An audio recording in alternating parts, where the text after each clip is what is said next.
Uy, Chong, may napansin ka ba? Ang pera parang sibuyas. Bakit kaya? Sige, samahan mo po pag-usapan natin. Chong, di ka nag-iisa dyan. Kasi pag tinitigan mo lang yung pera, naiyak ka na, di ba? Parang magic lang eh. Kapon puno pa yung wallet, ngayon ubos na. Ba kung bakit? Kasi minsan di natin napapansin ang daming maliliit na gastos na pala.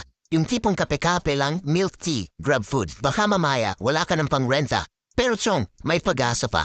Subukan mo mag-budget. O, medyo babadoy pakinggan.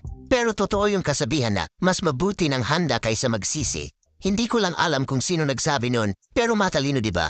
Umpisahan mo sa paglista ng mga gastos mo. May mga apps na pwede mong gamitin. O kaya naman pwede rin yung lumang notebook at ballpen para dama mo talaga yung gastos. Tapos Chong, mag-set ka ng savings goal. Kahit maliit lang muna, basta tuloy-tuloy.